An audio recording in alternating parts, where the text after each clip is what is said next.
اپنی بچیوں کے اپنے بچوں کے رشتے کروانے کے لیے پریشان ہیں اور اس میں کوئی زیادہ اخراجات نہ لگیں، ظاہر ہے یہ ایک بڑا لمبا پروسیس ہوتا ہے، تو آپ لوگ فی سبیل اللہ میرج بیورو جو کہ شالامار لنک روڈ پہ واقع ہے، ان سے رابطہ کر سکتے ہیں، اور آپ لوگ جس طریقے کا بھی ذات برادری کا رشتہ، جس بھی حوالے سے آپ لوگوں کی ڈیمانڈ ہے، وہ ان سے آ کے پوچھ سکتے ہیں۔ مغل، راجپوت، مہر، Ansari, but, Jat, Sheikh, Malik, Rahmani, درزی، Gujjar, Hajam, Mochi, Awan, Hashmi, Khan, Machhi, Syed, Kumbo, Kasab, married لڑکے، لیٹ میرج لڑکے 1 بائی 1 ٹوکن سسٹم کے ذریعے اندر بلا کر میٹنگ کرتے ہیں، اور اس کے بعد ہی یہ ایک فائل جو ہے یہ ان کو دے دی جاتی ہے، اور اس کے بعد جو پارٹیز ہوتی ہیں وہ آپس میں رابطہ کرنے کے بعد جو ہے وہ اپنے معاملات طے کر لیتی ہیں۔ یعنی کہ عرصہ 17 سال تو تقریباً 20,000 تو زیادہ رشتے جڑے نے میں طے کروا چکیا میں اس ادارے دے through. State of the art آپ نے آفس بنایا ہوا ہے، اور اس طرح دیکھ کے تو ایسے لگتا ہے کہ پتہ نہیں یہاں کتنے چارجز ہوں گے، لوگ آپ کے پاس ہم نے دیکھا ہے بڑی تعداد میں آتے بھی ہیں، باہر آپ نے بڑا ان کا لیے بیٹھنے کا بھی انتظام بنایا ہے، یہ فی سبیل اللہ مینیج کیسے ہو رہا ہے، تھوڑا سا یہ سمجھائیں پہلے۔ فیصلہ عوام کرے گی کیا اس دفتر دے اخراجات ہے نہیں یا نہیں۔ میں انشاءاللہ اپنی پوری پراپرٹی دے کاغذات، رجسٹریاں، گڈیاں دے سارے معاملات میں اپنی جیب دا آخری روپیہ بھی اس شالامار باغ دے اندر گفتگو کردیا ہوندیاں ٹیبل دے اتنے رکھ دواں گا، اپنے ہتھی عوام جڑا میرج بیورو تے اس ادارے تے میں وقف کر دواں گا اگر میں ثابت نہ کر سکیا تے۔ کچھ ہلے بھی لڑکے منڈے اینجدے نے کہ جڑے 20-25 ہزار دی نوکری کر رہے نے، ہلے بھی انہاں دے رشتے ہو رہے نے یا انہوں نے تسی صبر دے کے بھیج دیندے ہو؟ بیٹیاں لئی یعنی کہ مال دیکھ کے رشتہ کردے نے بیٹیوں والے اکثر لوگ جڑا ہے مال دیکھ کے، یعنی کہ اس طرح کر کے بھائی اسی فائلاں تیار کیتیاں نے، بیٹے لے آن تے اسی بیٹیاں دی فائل دے دی، بیٹی لے آن بیٹیاں دی فائل دے دی۔ اس طرح ماشاءاللہ جب طے ہو جائے اس کے بعد آپ سے رابطہ کرتے ہیں، آپ کو کچھ بلاتے ہیں شادی پہ؟ بس ٹھیک ہے، اللہ دی ذات انہاں واسطے بہتر کرے، اللہ انہاں نوں مزید کامیاب کرے۔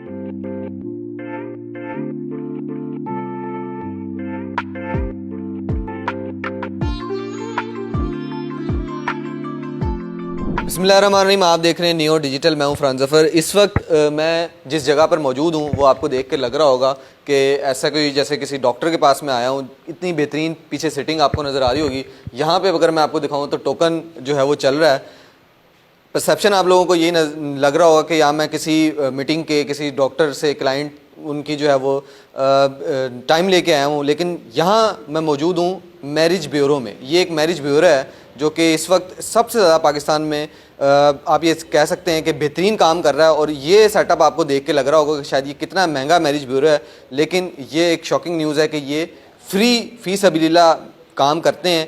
یہاں پر بیٹے بیٹیوں کے، لڑکے لڑکیوں کے جو رشتے ہوتے ہیں، جو کہ ماں باپ اپنے بچے بچیوں کے رشتوں کے لیے یہاں پر آتے ہیں، وہ فری آف کاسٹ ان کے رشتے کروائے جاتے ہیں۔ ان کو کس طریقے کا پروٹوکول لیا جاتا ہے آپ لوگ اسکرین پہ فوٹیجز بھی دیکھ رہے ہوں گے۔ یہاں پر ایک ٹوکن چل رہا ہوتا ہے، نمبر وائز جو ہے وہ اپنی باری کے اوپر جو ہے وہ اندر چیف ایگزیکٹو جو ہیں عابد الرحمان، ان سے جا کے ملاقات کرتے ہیں، ان کو اپنے بچوں کے جو بھی ان کے جو کوالیفیکیشن ہوتی ہیں، جو بھی ان کی ڈیمانڈز ہوتی ہیں وہ بتاتے ہیں، اور اس کے بعد ان کو اچھے سے اچھا جو ان کے ریکوائرمنٹ ہوتی ہیں وہ رشتہ دکھا دیا جاتا ہے، اور وہ آپس میں شادی جو ہے وہ کر لیتے ہیں۔ اور تقریباً عابد الرحمان جو یہ بتا رہے ہیں کہ تقریباً 20,000 سے زائد جو ہے وہ رشتے کروا چکے ہیں۔ اس ادارے کے چیف ایگزیکٹو ان سے آپ کی ملاقات کرواتے ہیں۔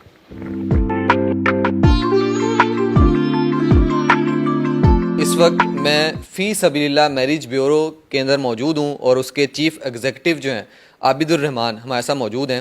یہ ایک ایسا ادارہ ہے جو کہ عرصہ 16 سال سے جو ہے وہ فی سبیل اللہ رشتے کروا رہا ہے، اور اس وقت یہ تقریباً بتا رہے ہیں کہ 20,000 سے زائد جو ہیں یہ فی سبیل اللہ رشتے کروا چکے ہیں۔ آج ان کے پاس آنے کا مقصد یہ ہے کہ آج کے دور میں جس طریقے سے ٹرنڈ چینج ہو رہے ہیں، جس طریقے سے لڑکے لڑکیوں کے رشتے کی ڈیمانڈز چینج ہو رہی ہیں، وہ ان سے جانیں گے، اور یہ جانیں گے کہ ان کے پاس کس کس طرح کے لوگ آتے ہیں، کیا کیا ڈیمانڈ کرتے ہیں، کس کس ذات برادری کے ان کے پاس رشتے موجود ہوتے ہیں۔ اور یہ جو کہ تقریباً 16 سال سے یہ کام فی سبیل اللہ کر رہے ہیں، اس کا کیا پروسیجر ہے، اس کا کیا طریقہ کار ہے۔ اور یہ ایک فارم جو کہ اسکرین پہ بھی آپ کو نظر آ رہا ہوگا، یہ میرے ہاتھ میں موجود ہے۔ تھوڑا سا میں آپ کو بتا دوں کہ انہوں نے بڑا اچھے طریقے سے اس کو ڈیزائن کیا ہوا ہے، جو جس कैटेगरी का रिश्ता होता है, जो प्रोफेशन से लड़के या लड़कियां होते हैं वो लिखा होता है कि डॉक्टर लड़कियां, उसके आगे उनका एड्रेस है, आगे जो है वो सफ़ा नंबर लिखा होता है, वह नाम, वल्दियत, अहले सुन्नत से ताल्लुक़ है, उनका मसलक लिखा होता है, कारोबार लिखा होता है, और इस तरीके से ये एक जो कागज़ है वो दे दिया जाता है। उसके बाद क्या तरीक़ा कार होता है, मोहम्मद आबिद रहमान हमारे साथ मौजूद हैं, मज़ीद इन्हीं से जानते हैं। अस्सलाम वालेकुम। वालेकुम सलाम रहमतुल्लाहि व बरकातुहू। माशाल्लाह आबिद भाई, तकरीबन आपने बताया कि आपको 17 साल हो गए हैं तकरीबन ये काम करते हुए, और फ़ी सबीलिल्लाह कर रहे हैं, और 20,000 से ज़ायद माशाल्लाह आपने रिश्ते करवा दिए हैं।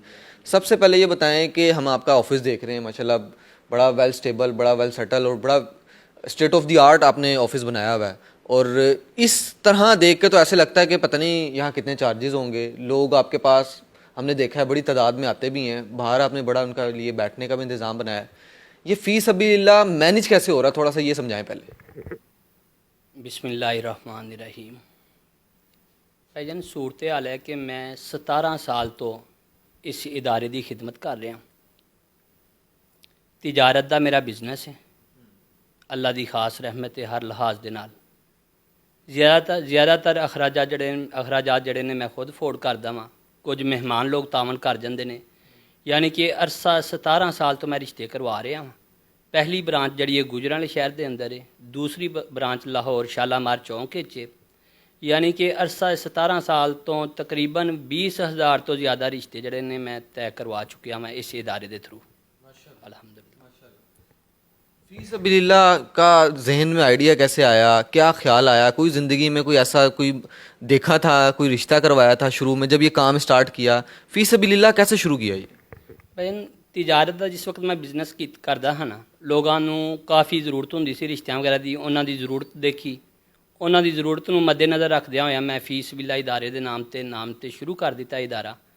तो अल्हम्दुलिल्लाह ठीक है, लोगों को काफ़ी ज़्यादा फ़ायदा हो रहा है, और मीडिया के उपर तुसी रिकॉर्ड चेक कर सकते भाईजान। तकरीबन 2020 के अंदर मेरी एक गुफ्तगू हुई सी, मैं तकरीबन वो आख्या सी 10,000 रिश्ता तकरीबन इस इदारे के थ्रू हो चुके हैं। उस तो बाद बड़े लोगों ने रिश्ते कराने वाले ने, मैरिज ब्यूरो वाले ने आख्या कि इतने हज़ार रिश्ता असी करवा चुके हैं। मेरा सवाल है वे कि भाईजान पूरा मीडिया चेक करो, मेरे तो पहले किसी ने क्यों नहीं आख्या इतने हज़ार रिश्ते तय करवा चुके हैं। कापी करनी बड़ी आसान है, जैनवन काम करना अल्लाह की रहमत तो बाद काफ़ी ज़्यादा मेहनत करनी पैंदी है। तो देख रहे हैं आपने ये एक्सेल की शीट भी बनाई हुई है, ये आपने फाइल्स भी रखी हुई हैं, आपके पास तमाम रिकॉर्ड है 20,000 रिश्तों का इस वक्त। ये भाईजान 20,000 तो ज़्यादा रिश्ते तय हो चुके ने, जड़ा मेरे को रिकॉर्ड मौजूद है तकरीबन लाखों रिश्तियां का मौजूद है। तुसी कम अज़ कम इस तरह कह सकते हो कि 1 लाख तो ज़्यादा मेहमान मेरे नाल मुलाकात कर चुके ने 17 साल के अरसे के अंदर। 20,000 उनमें से आपस में रिश्ते में बन चुके हैं माशाल्लाह। रहमान साहब, फ़ी सबीलिल्लाह पे हम थोड़ा सा बात करेंगे कि किस तरीके से, अब जिस तरह आपने बताया दफ्तरी अखराजात के लिए थोड़ा सा लोग ताउन कर देते हैं, ये प्रोसेस चलता है किस तरह? आउट ऑफ सिटी कोई रिश्ता आपने दिखाना हो, ये मामलात होते हैं किस तरह? ओवरऑल आप उनको सपोर्ट करते हैं? ज़्यादातर मेहमान जिस शहर साड़ी ब्रांच होंदी है ना, उस शहर के विचों लोग होंदे ने। यानी कि इस तरह करके भाईजान असीं फाइलां तैयार कीतियां ने। मिसाल के तौर पर मुगल बरादरी बेटियां का रिकॉर्ड है, यह इन्हां दे फ़ोन नंबर ने। इस तरह यह डॉक्टर बेटियां का रिकॉर्ड है, इस तरह इन्हां दे फ़ोन नंबर होंदे ने। बेटे ले आन तो असीं बेटियां की फाइल दे दी, बेटी ले आन बेटियां की फाइल दे दी। मेहमान फ़ोन करके बिस्मिल्ला मैरिज का हवाला दे के रबता कर लेंदे ने, जिथे समझ चाहे रिश्ता तय कर लेंदे ने। असीं यानी कि रिश्ता साथ दिखाण नहीं के जाते है, यानी बरादरी नवीयत जड़ी है। इस तरह समझ लो कि साढ़े को हर बरादरी की फाइल मौजूद है। मुगल, राजपूत, महर, अंसारी, बट, जट, शेख, मलक, रहमानी, दर्जी, गुज्जर, हजाम, मोची, अवान, हाशमी, खान, माछी, सैयद, कंबो, कसाब, मैरिड लड़के, लेट मैरिज लड़के, लड़कियां, हर बरादरी की यानी कि लड़के लड़कियां की फैल मौजूद है। असी फैल दे दी। डॉक्टर बेटे बेटियां की फैल मौजूद है। मेहमान बिस्मिल्ला मैरिज का हवाला दे के रबता कर लेंदे ने, जिथे समझे चाहे रिश्ता तय कर लेंदे ने। साडा डाटा न्यू हुंदा वे। असी इदारा मुकम्मल तौर पर पब्लिसिटी करदा, मेहनत करदा। असी पुराना डाटा नहीं रखते, साल 2 साल पुराना। असी आखिरी 6 माह का डाटा हुंदा साडे कोल, ज़्यादा पुराना असी डाटा नहीं गे चलाते हैं। ठीक है। ये जो डाटा होता है जिसके ऊपर आपने ये तमाम नंबर्स लिखे होते हैं, ये भी लोग आपके पास आके लिखवा जाते हैं कि ये हमारे बेटी का और बेटे का आप डाटा लिख लें और कोई रिश्ता आए तो हमें बता दीजिए, ऐसे ही है? ਹਾਂਜੀ ਬਿਲਕੁਲ, ਬੇਟੇ ਵਾਲੇ ਆਉਣ ਤੇ ਅਸੀਂ ਬੇਟੀਆਂ ਦੀ ਫਾਈਲ ਦੇ ਦਿੱਤੀ ਹੈ, ਉਹ ਡਾਟਾ ਵੀ ਇੰਟਰ ਕਰਾ ਲੈਂਦੇ ਨੇ, ਫਾਈਲ ਵੀ ਲੈ ਜਾਂਦੇ ਨੇ। ਬੇਟੀ ਵਾਲੇ ਆਉਣ ਬੇਟਿਆਂ ਦੀ ਫਾਈਲ ਦੇ ਦਿੱਤੀ ਅਸੀਂ, ठीक है। और आप रिश्ता दिखाने साथ नहीं जाते ਸਾਥ नहीं ਜਾਂਦੇ ਅਸੀਂ। और ये आपस में रब्ता करके मामलात कर लेते ਬਿਸਮਿਲ੍ਲਾ ਮੈਰਿਜ ਦਾ ਹਵਾਲਾ ਦੇ ਕੇ ਰਾਬਤਾ ਕਰ ਲੈਂਦੇ ਨੇ, ਜਿੱਥੇ ਬਿਹਤਰ ਲੱਗੇ ਰਿਸ਼ਤਾ ਤੈਅ ਕਰ ਲੈਂਦੇ ਨੇ। हैं? रिश्ता माशाल्लाह जब तय हो जाए उसके बाद आपसे रब्ता करते हैं, आपको कुछ बुलाते हैं शादी पे? ਬਸ ਠੀਕ ਹੈ, ਅੱਲਾ ਦੀ ਜ਼ਾਤ ਉਹਨਾਂ ਵਾਸਤੇ ਬਿਹਤਰ ਕਰੇ, ਅੱਲਾ ਉਹਨਾਂ ਨੂੰ ਮਜ਼ੀਦ ਕਾਮਯਾਬ ਕਰਨ। कितनी शादियां तुसी खा चुके हैं दसो पहले? ਇਸ ਬਾਤ ਨੂੰ ਰਹਿਣ ਦਿਓ। चलें जी, इस बात को रहने दें। आप भी रहमान जो ਜਿੰਨੀ ਦੇਰ ਤੱਕ ਰਿਸ਼ਤਾ ਤੈਅ ਨਹੀਂ ਹੁੰਦਾ ਉਹਨਾਂ ਕੋਲ ਟਾਈਮ ਹੁੰਦਾ ਹੈ, ਬਾਅਦ ਵਿੱਚ ਨਹੀਂ ਹੁੰਦਾ। ਮੁਖਤਸਰ ਬਾਤ ਹੈ, ਦਿਲ ਤੋੜਤਾ ਤੁਸੀਂ। ਮੈਂ ਨਹੀਂ ਇਸ ਬਾਰੇ 'ਚ ਜ਼ਿਆਦਾ ਗੁਫ਼ਤਗੂ ਕਰਦਾ ਪਿਆ, ਲੇਕਿਨ ਅਲਹਮਦੁਲਿਲਾ ਹਰ ਲਿਹਾਜ਼ ਦੇ ਨਾਲ ਪੂਰੇ ਲਾਹੌਰ ਦੇ ਅੰਦਰ ਤੁਸੀਂ ਸਾਰਿਆਂ ਦੇ ਸੈਟਅਪ ਚੈੱਕ ਕਰ ਸਕਦੇ ਹੋ। ਭਰਪੂਰ ਮਿਹਨਤ ਕਰੀ ਦੀ ਇਸੇ ادارے ਤੇ, ਕੋਸ਼ਿਸ਼ ਕਰੀ ਦੀ ਅੱਲਾ ਦੀ ਜ਼ਾਤ ਜਿਤਨੇ ਮਹਿਮਾਨ ਵੀ ਹੁੰਦੇ ਨੇ ਸਾਡੇ ਕੋਲ ਸਾਰਿਆਂ ਦੇ ਅੱਲਾ ਮਸਲੇ ਹੱਲ ਕਰਦੇ ਨੇ ਇਨਸ਼ਾਅੱਲਾ। माशाल्लाह, ये जोक्स अपार्ट, लेकिन जिस तरीके से ये फ़ी सबीलिल्लाह का नाम लेके काम कर रहे हैं उससे ये अंदाज़ा होता है कि जिस तरह ये बता रहे हैं कि जब आपस में मामला तय हो जाएं तो वो इनको भूल ही जाते हैं। बहरहाल रहमान साहब, थोड़ा सा ये बताएं, आजकल हम देख रहे हैं यूनिवर्सिटियों में लड़के लड़कियां जा रहे हैं, ट्रेंड बड़ा चेंज हो गया है, ऐप्स बन गई हैं, ऑनलाइन ऐप्स के ज़रिए रिश्ते हो रहे हैं। अब तो लड़कियों की तस्वीरें दिखाई जाती हैं, पहले लड़कों की तस्वीरें दिखाई जाती हैं। थोड़ा सा समझाएं हमें ये कि क्या लड़के लड़कियों को हो गया, ये क्या मांग रहे हैं, क्या डिमांड कर रहे हैं? लड़की वाले ज़्यादा डिमांड कर रहे हैं, लड़के वाले मांग रहे हैं? किसका रिश्ता यूं करके हो जाता है, किसका बेचारे का लटका रहता है? कुछ थोड़ा सा समझाएं हमें। ਸੀ ਜਿਹੜਾ ਨਾ ਬੇਟੀਆਂ ਲਈ ਯਾਨੀ ਕਿ ਮਾਲ ਦੇਖ ਕੇ ਰਿਸ਼ਤਾ ਕਰਦੇ ਨੇ। बेटियों वाले ਅਕਸਰ ਲੋਕ ਜਿਹੜਾ ਮਾਲ ਦੇਖ ਕੇ ਕਿ ਮਹਾਨਾ ਆਮਦਨ ਵੇਖ ਕੇ ਜਿਹੜਾ ਨਾ ਰਿਸ਼ਤਾ ਕਰਦੇ ਨੇ ਕਿ ਅਮੀਰ ਤਰੀਨ ਹੋਵੇ। ਬੇਟੀਆਂ ਦੀ ਉਮਰ 25 ਤੋਂ 30 ਸਾਲ ਤੱਕ ਜਿਹੜਾ ਨਾ ਲਾਹੌਰ ਦੇ ਅੰਦਰ ਸਾਡੇ ਕੋਲ ਲੋਕ ਹੁੰਦੇ ਨੇ, ਸਾਨੂੰ ਪਤਾ ਹੁੰਦਾ ਇਹਨਾਂ ਰਿਸ਼ਤਾ ਨਹੀਂ ਕਰਨਾ। 25 ਸਾਲ ਤੋਂ ਲੈ ਕੇ 30 ਸਾਲ ਤੱਕ लड़कियों के रिश्ते नहीं कर रहे? ਕਰਨਾ ਨਹੀਂ ਹੈ, ਦੇਖਣੇ ਨੇ। ਜਦੋਂ ਬੇਟੀ ਦੀ ਉਮਰ ਹੋਣੀ ਨਾ 31 ਸਾਲ, ਉਹ ਕਹਿਣ ਜਾਂ ਨਾ ਕਹਿਣ, ਅਸੀਂ ਕਹਿੰਦੇ ਕਰਨਾ ਹੈ। ਫਿਰ ਉਹਨਾਂ ਦਾ ਮਿਆਰ ਜਿਹੜਾ ਨਾ ਰਿਸ਼ਤਾ ਕਰਨ ਵਾਲੇ ਪਾਸੇ ਆ ਜਾਣਾ। ਪਹਿਲੇ ਉਹਨਾਂ ਦਾ ਮਿਆਰ ਹੁੰਦਾ ਹੈ ਅਮੀਰ ਵਾਲੇ ਪਾਸੇ। ਪਹਿਲੇ ਜੇਨ ਹੁੰਦਾ ਹੈ ਅਮੀਰ ਤਰੀਨ ਲੜਕਾ ਜਾਂ ਅਮੀਰ ਤਰੀਨ ਰਿਸ਼ਤਾ। ਲੜਕਿਆਂ ਵਿੱਚ ਵੀ ਇਹ ਮਾਮਲਾ ਹੈ ਵੀ ਕਿਸ ਤਰ੍ਹਾਂ ਰਿਸ਼ਤਾ ਤਲਾਸ਼ ਕਰਨਾ ਹੈ। ਅਤੇ ਜਦੋਂ ਬੇਟੀ ਦੀ 30 ਤੋਂ 31 ਸਾਲ ਏਜ ਹੁੰਦੀ ਹੈ ਅਤੇ ਫਿਰ ਉਹ ਇਸ ਪਾਸੇ ਆ ਜਾਂਦੇ ਨੇ ਕਿ ਹੁਣ ਰਿਸ਼ਤਾ ਕਰਨਾ ਹੈ, ਪਹਿਲੇ ਕਾਰੋਬਾਰ ਕਰਨਾ ਹੈ। ਇਹ ਗੱਲਬਾਤ ਮਾਜ਼ਰਤ ਨਾਲ ਮੈਨੂੰ ਕਰਨੀ ਨਹੀਂ ਚਾਹੀਦੀ। ਇਹ ਤਲਖ ਬਾतें हैं। ਤੇ ਲੇਕਿਨ ਬਾਅਦ ਵਿੱਚ ਜਿਹੜਾ ਨਾ ਰਿਸ਼ਤਾ ਕਰਨਾ ਹੈ, ਬਾਕੀ ਅੱਲਾਹ ਤਾਲਾ ਸਾਰਿਆਂ ਦੇ ਮਾਮਲਾਤ ਬਿਹਤਰ ਕਰੇ। इस तरीके से ही बच्चियों की उम्रें बढ़ती जा रही हैं और जो रेशो है वो बढ़ती जा रही है, जिसकी वजह से जो है वो डिप्रेशन बढ़ रहा है, बच्चियां घरों में बैठी हुई हैं। ਹਾਂਜੀ, ਇਸੇ ਤਰ੍ਹਾਂ ਯਾਨੀ ਕਿ ਡਿਮਾਂਡਾਂ ਦੀ ਵਜ੍ਹਾ ਤੋਂ ਰਿਸ਼ਤੇ ਰੁਕੇ ਹੋਏ ਨੇ। ਲੇਕਿਨ 100 ਵਿੱਚੋਂ 50% ਲੋਕ ਐਸੇ ਨੇ ਉਹਨਾਂ ਦੇ ਰਿਸ਼ਤੇ ਤੈਅ ਹੋ ਸਕਦੇ ਨੇ। ਉਹ ਯਾਨੀ ਕਿ ਸੁਸਤੀ ਦਾ ਮੁਜ਼ਾਹਰਾ ਹੈ, ਯਾਨੀ 25 ਤੋਂ 30 ਸਾਲ ਤੱਕ ਰਿਸ਼ਤੇ ਦੇਖਣੇ ਨੇ, ਕਰਨਾ ਨਹੀਂ ਹੈ। ਜਾਂ ਆਪਣੀ ਔਲਾਦ ਨਾਲੋਂ ਜ਼ਿਆਦਾ, ਭੈਣ ਭਾਈਆਂ ਨਾਲੋਂ ਜ਼ਿਆਦਾ ਪੈਸੇ ਨਾਲ ਮੁਹੱਬਤ ਕਰਨੀ ਹੈ। ਇੰਨੀ ਮੁਹੱਬਤ ਕਰਨੀ ਹੈ ਕਿ ਮਿਸਾਲ ਦੇ ਤੌਰ 'ਤੇ ਤੁਸੀਂ ਸਾਡੇ ਕੋਲ ਜਾਬ ਕਰਦੇ ਹੋ, ਤੁਸੀਂ ਕਹਿ ਰਹੇ ਹੋ ਕਿ ਆਵਾ ਸਾਹਿਬ ਬਹੁਤ ਅੱਛਾ ਤੁਸੀਂ ਕੰਮ ਕਰਦੇ, ਮੈਂ ਫੀਸ ਵੀ ਲਾ ਜਾਬ ਕਰਦਾ, ਅਤੇ ਮੇਰਾ ਦਿਨ ਮੈਂ ਦੁਪਹਿਰ ਦਾ ਖਾਣਾ ਵੀ ਨਹੀਂ ਤੁਹਾਨੂੰ ਖਵਾਉਣਾ, ਕਿ ਇਤਨੀ ਲਾਲਚ। ਅਭੀ ਸਾਹਿਬ, ਇਹ ਤੁਸੀਂ ਬੇਟੀਆਂ ਦੀ ਗੱਲ ਦੱਸੀ ਹੈ, ਕੁਛ ਹਲੇ ਵੀ ਲੜਕੇ ਮੁੰਡੇ ਇੰਝ ਦੇ ਨੇ ਕਿ ਜਿਹੜੇ 20 25 30 ਹਜ਼ਾਰ ਦੀ ਨੌਕਰੀ ਕਰ ਰਹੇ ਨੇ, ਹਲੇ ਵੀ ਉਹਨਾਂ ਦੇ ਰਿਸ਼ਤੇ ਹੋ ਰਹੇ ਨੇ ਜਾਂ ਉਹਨਾਂ ਨੂੰ ਤੁਸੀਂ ਸਬਰ ਦੇ ਕੇ ਭੇਜ ਦਿੰਦੇ ਹੋ? ਅਸੀਂ ਉਹਨਾਂ ਵਾਸਤੇ ਦਰਮਿਆਨੇ ਲੋਕਾਂ ਦੀ ਫਾਈਲ ਬਣਾਈ ਹੋਈ ਹੈ। ਮਿਸਾਲ ਦੇ ਤੌਰ 'ਤੇ ਮੈਟ੍ਰਿਕ ਮਿਡਲ ਲੜਕੀਆਂ ਦੀ ਜਾਂ ਦਰਮਿਆਨੇ ਘਰਾਂ ਦੀ ਫਾਈਲ ਅਸੀਂ ਉਹਦੇ ਮੁਤਾਬਕ ਫਾਈਲ ਦੇਈ ਦੀ ਹੈ ਅਤੇ ਲੋਕ ਰਾਬਤਾ ਕਰ ਲੈਂਦੇ ਨੇ। ਕਾਫੀ ਜ਼ਿਆਦਾ ਅਲਹਮਦੁਲਿਲਾ ਹੋ ਸਕਦਾ ਹੈ ਅੱਲਾ ਦੀ ਜ਼ਾਤ ਕੋ ਡਰ ਕੇ ਆਨੇ ਕਿ ਕੋਈ ਇਦਾਰਾ ਇਤਨੇ ਰਿਸ਼ਤੇ ਨਹੀਂ ਤੈਅ ਕਰਵਾ ਰਿਹਾ ਜਿਤਨਾ ਇਹ ਇਦਾਰਾ ਪੂਰਾ ਪੰਜਾਬ ਦੇ ਅੰਦਰ ਕਰਵਾ ਰਿਹਾ। ਮਤਲਬ 20 25 ਹਜ਼ਾਰ ਜਿਹੜਾ ਕਮਾ ਰਿਹਾ ਉਹਦਾ ਵੀ ਰਿਸ਼ਤਾ ਹੋ ਜਾਂਦਾ ਹੈ? ਹੋ ਜਾਂਦਾ ਹੈ ਇਨਸ਼ਾਅੱਲਾ। ਮਾੜੇ ਘਰ, ਕਿਰਾਏਦਾਰ, ਕਈ ਤਰ੍ਹਾਂ ਦੇ ਲੋਕ ਮੌਜੂਦ ਨੇ, ਮਜਬੂਰ ਵੀ ਮੌਜੂਦ ਨੇ। ਲੇਕਿਨ ਆਪਣੇ ਡਿਮਾਂਡ ਬਣਦੀ ਕੀ ਹੈ? ਡਿਮਾਂਡ ਇਹ ਬਣਦੀ ਹੈ ਭਾਈ ਜਾਨ, ਜਿਹੜੀ ਬੇਟੀ ਵਾਲਿਆਂ ਦੀ ਡਿਮਾਂਡ ਬਣਦੀ ਨਾ, ਅਸੀਂ ਡਿਮਾਂਡ ਦੇਖਦੇ ਹਾਂ ਕਿ ਅਸੀਂ ਬੇਟੀ ਦਾ ਰਿਸ਼ਤਾ ਕਰਨਾ, ਅਸੀਂ ਦੇਖਦੇ ਹਾਂ ਬੇਟੀ ਦਾ ਬਾਪ ਕੀ ਕਮਾਉਂਦਾ ਹੈ, ਉਹਦੇ ਨਾਲ ਐਵਰੇਜ ਨਿਕਾਲਦੇ ਹਾਂ ਕਿ ਬੇਟੀ ਦਾ ਬਾਪ 2 ਲੱਖ ਰੁਪਇਆ ਕਮਾਉਂਦਾ ਹੈ ਅਤੇ ਅੱਗੋਂ ਲੜਕਾ 2 ਲੱਖ। ਬੇਟੀ ਦਾ ਭਾਈ ਦੇਖੋ ਕੀ ਕਮਾਉਂਦਾ ਹੈ, ਐਵਰੇਜ ਫਿਰ ਨਿਕਾਲੋ। ਅਗਰ ਬੇਟੀ ਦਾ ਭਾਈ ਉਹਨਾਂ ਦਾ 50,000 ਰੁਪਇਆ ਕਮਾਉਂਦਾ ਅਤੇ 50,000 ਵਾਲਾ ਰਿਸ਼ਤਾ ਉਹਨਾਂ ਨੂੰ ਤਲਾਸ਼ ਕਰਨਾ ਚਾਹੀਦਾ ਹੈ। ਬੇਟੀ ਦਾ ਭਾਈ 2 ਲੱਖ ਰੁਪਇਆ ਕਮਾਉਂਦਾ ਅਤੇ 2 ਲੱਖ ਰੁਪਇਆ ਲੜਕਾ ਕਮਾਉਂਦਾ, ਤਲਾਸ਼ ਕਰਨਾ ਚਾਹੀਦਾ ਹੈ। ਡਿਮਾਂਡ ਤੇ ਇਹ ਬਣਦੀ ਹੈ, ਡਿਮਾਂਡ ਵਾਲਦ ਸਾਹਿਬ ਦੇ ਪੁਆਇੰਟ ਤੇ ਨਹੀਂ ਬਣਦੀ। ਲਾਸਟਲੀ ਆਬਿਦ ਸਾਹਿਬ ਇਹ ਦੱਸੋ, ਖੂਬਸੂਰਤੀ ਵੀ ਵੇਖੀ ਜਾਂਦੀ ਹੈ, ਕਿਹਾ ਜਾਂਦਾ ਹੈ ਕਿ ਤੁਹਾਨੂੰ ਕਿ ਕੁੜੀ ਬਹੁਤ ਜ਼ਿਆਦਾ ਖੂਬਸੂਰਤ ਚਾਹੀਦੀ, ਇੰਦੀ ਚਾਹੀਦੀ, ਮੁੰਡਾ ਇੰਦਾ ਚਾਹੀਦਾ, ਖੂਬਸੂਰਤ ਹੋਵੇ। ਖੂਬਸੂਰਤੀ ਕਿੰਨੀ ਕਹਿੰਦੇ ਨੇ ਲੋਕੀ ਆ? ਖੂਬਸੂਰਤੀ ਦੇ ਬਾਰੇ ਚ ਵੀ ਲੋਕ ਹਰ ਤਰ੍ਹਾਂ ਮਾਮਲਾਤ ਤੇ ਗੌਰ ਕਰਦੇ ਨੇ। ਅੱਛਾ ਰਿਸ਼ਤਾ ਹੋਵੇ, ਅੱਛੇ ਬੰਦੇ ਹੋਣ, ਸਾਰੇ ਮਾਮਲਾਤ ਬਿਹਤਰ ਹੋਣ। ਜ਼ਾਹਿਰ ਬਾਤ ਹੈ ਹਰ ਬੰਦੇ ਨੇ ਆਪਣੀ ਸੋਚ ਦੇ ਮੁਤਾਬਕ ਰਿਸ਼ਤਾ ਕਰਨਾ ਹੁੰਦਾ ਹੈ। ਅਖਰਾਜਾਤ ਦੇ ਬਾਰੇ ਤੁਸੀਂ ਕੀ ਕਹਿਣਾ ਚਾਹੋਗੇ? ਲੋਕੀ ਦੇਖ ਰਹੇ ਨੇ, ਫਿਰ ਮੈਂ ਇਹ ਇਦਾਰੇ ਦੇ ਅਖਰਾਜਾਤ ਦੇ ਬਾਰੇ ਚ ਇਹ ਵੇ ਕਿ ਤੁਸੀਂ ਭਾਈ ਜਾਨ ਇਸ ਤਰ੍ਹਾਂ ਕਹਿ ਸਕਦੇ ਹੋ ਕਿ ਇੱਕ ਅੱਲਾ ਦੀ ਰਹਿਮਤ ਦੇ ਨਾਲ 1 ਮਹੀਨੇ ਦਾ ਅਖਰਾਜਾਤ ਇਸ ਦਫ਼ਤਰ ਦੇ ਇੰਨੇ ਨੇ ਕਿ ਬੰਦਾ ਹੱਜ ਕਰ ਸਕਦਾ ਹੈ। ਹਾਂਜੀ, ਇਸ ਮਹੀਨੇ 1 ਮਹੀਨੇ ਦੇ ਅਖਰਾਜਾਤ ਇੰਨੇ ਨੇ ਇਸ ਦਫ਼ਤਰ ਦੇ। ਜਾਂ ਇੰਜ ਸਮਝ ਲਓ ਕਿ ਬੜੀ ਅੱਛੀ ਇੱਕ ਸ਼ਾਦੀ ਦਰਮਿਆਨੀ ਕਰ ਸਕਦਾ ਹੈ ਜਿਹਦੇ ਅੰਦਰ ਤੁਸੀਂ ਲੜਕੇ ਨੂੰ 1 to 5 ਦੇ ਸਕਦੇ ਹੋ, ਅਖਰਾਜਾਤ ਨੇ। ਔਰ ਕਈ ਰਿਸ਼ਤੇ ਕਰਾਉਣ ਵਾਲੇ, ਚੰਦ ਰਿਸ਼ਤੇ ਕਰਾਉਣ ਵਾਲੇ ਐਸੇ ਮੌਜੂਦ ਨੇ ਜਿਹੜਾ ਸਾਡਾ ਨਾਮ ਇਸਤੇਮਾਲ ਕਰਨਾ ਚਾਹੁੰਦੇ ਨੇ।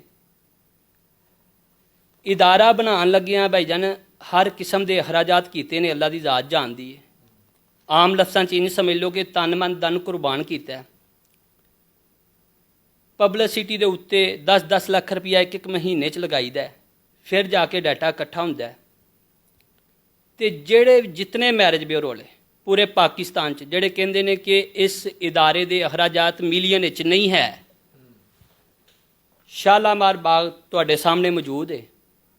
ਤੇ ਇਨਸ਼ਾਅੱਲਾ ਤਾਲਾ ਕੋਈ ਪ੍ਰੋਗਰਾਮ ਰੱਖ ਲੈਣ, ਫੈਸਲਾ ਆਵਾਮ ਕਰੇਗੀ क्या इस दफ्तर के अखराजात है नहीं या नहीं, गलत बयानी तो नहीं। इंशाअल्लाह उम्मीद है अल्लाह की ज़ात मैनू कामयाब कर देगी, गुफ्तगू दे विच आवाम मैनू पास कर देगी। अगर ना पास करेगी मैं इंशाअल्लाह अपनी पूरी प्रॉपर्टी दे कागजात, रजिस्ट्रियाँ, गड्डियाँ दे सारे मामलात मैं अपनी जेब का आखिरी रुपया भी उस शालामार बाग के अंदर गुफ्तगू करदियां हुंदियां टेबल के उत्ते रख देवांगा। अपने हथी आवाम जड़ा मैरिज ब्यूरो ते इस इदारे ते मैं वकफ कर देवांगा अगर मैं साबित ना कर सकिया तो इंशाअल्लाह। मैं नहीं, लेकिन जेड़े मैरिज ब्यूरो करते हैं, एक बंदा इंसान मेहनत करता पिया है। मैं कह रहा कि भाई जान मैं अपनी सारा जायदाद लैके आवांगा, रजिस्ट्रियाँ लैके आवांगा, गड्डियां दे कागजात लैके आवांगा, आवाम अपने हथी इस इदारे ते वकफ कर देवांगा। बाकी अल्लाह की ज़ात सारे जिहड़ा उन्होंने इतराज़ है कि अखराजात नहीं है, तो बाकी हर मैरिज ब्यूरो वाले नूं चाहे उन्हें 1000 रुपये के विजिटिंग कार्ड छपवा के इदारा बनाया शुरू किया, मैं उसका एहतराम करदा, मैं अपने तो बेहतर उन्हें समझदा। लेकिन जो गुफ्तगू की बात आ जाती या तनस की या फिर वो कहते हैं कि नहीं अखराजात है तो फिर गल करनी वाज़ आती है। बिल्कुल ठीक है। फ़ी सबीलिल्लाह मैरिज ब्यूरो के चीफ एग्जीक्यूटिव हैं आबिदुर रहमान, उनसे हम गुफ्तगू कर रहे थे और उन्होंने ये बहुत बड़ा दावा किया है कि जो लोग इनको ये कहते हैं कि ये जिस इदारे में इस वक्त हम बैठे हैं जो कि स्टेट ऑफ द आर्ट इन्होंने बनाया हुआ है, आप लोगों को फुटेज भी नज़र आ रही होंगी, इस इदारे के माहाना अखराजात जो हैं वो तकरीबन ऐसे हैं कि एक हज कर सकते हैं, एक लग्जरी शादी हो सकती है, यानी कि अप्रॉक्सीमेटली 15 से 20 लाख। और अगर ये कोई साबित कर दे तो ये कहते हैं कि ये अपनी तमाम जायदादें और तमाम जो चीज़ें हैं वो टेबल पे उस वक्त अपने सामने रख के बात कर रहे होंगे। और ये जो वीडियो इस वक्त आप लोग में से जो भी अपने अपने मोबाइल्स में देख रहा है वो अपनी बच्चियों के, अपने बच्चों के रिश्ते करवाने के लिए परेशान है और वो ये चाहता है कि उनके बच्चों और बच्चियों के अच्छे रिश्ते हों और उसमें कोई ज़्यादा अखराजात ना लगें। ज़ाहिर है ये एक बड़ा लंबा प्रोसेस होता है। तो आप लोग फ़ी सबीलिल्लाह मैरिज ब्यूरो जो कि शालामार लिंक रोड पे वाक़ है, इनका जो है वो आपको स्क्रीन पे भी नज़र आ रहे होंगे तमाम डाटा, इनसे रब्ता कर सकते हैं। और आप लोग जिस तरीके का भी ज़ात बरादरी का रिश्ता, जिस भी हवाले से आप लोगों की डिमांड है वो इनसे आके पूछ सकते हैं। इनका बड़ा कैलकुलेटेड निज़ाम है, आप लोगों को स्क्रीन पर नज़र आ रहा होगा कि ये किस तरीके से इन्होंने सेटिंग की होती है। और उसके बाद ये 1 by 1 टोकन सिस्टम के ज़रिए अंदर बुलाकर मीटिंग करते हैं और उसके बाद ही ये एक फ़ाइल जो है ये इनको दे दी जाती है और उसके बाद जो पार्टीज़ होती हैं वो आपस में रब्ता करने के बाद जो है वो अपने मामला तय कर लेती हैं। सूरत हाल है भाई जाने। इस तो अलावा अलहमदुलिल्लाह तकरीबन साडा टाइम टेबल जड़ा वक्त मुलाकात रोज़ाना 3 बजे तो लैकर 7 बजे तक के, दोपहर 3 बजे तो लैकर शाम 7 बजे तक। तो अलहमदुलिल्लाह 200-250 मेहमान रोज़ाना साढ़े कोल मुलाकात करने वास्ते आउंदे ने, रिश्तियां दी मालूमात हासिल करने वास्ते आउंदे ने। जिन्हां मेहमानां नूं रिश्ते की ज़रूरत है वो साढ़े कोल हाज़र हो सकते हैं। तो जिन्हां नूं लगदा है कि असीं खिदमत नहीं कि करदे, ਫਿਰ ਅਸੀਂ ਉਹਨਾਂ ਕੋਲ ਮਾਜ਼ਰਤ ਹੀ ਕਰ ਸਕਦੇ ਜਨਾਬ ٹھیک ہے آپ لوگوں میں سے جو بھی آنا چاہے وہ ضرور انہوں نے ٹائمنگ بتائی ہیں اس ٹائم پہ آ سکتا ہے اور اپنے بچوں اور بچیوں کے لیے اچھے معاملات اور اچھے رشتے جو ہے وہ ان سے دیکھ سکتا ہے. نیو سے مجھے اجازت دیجیے. اللہ حافظ.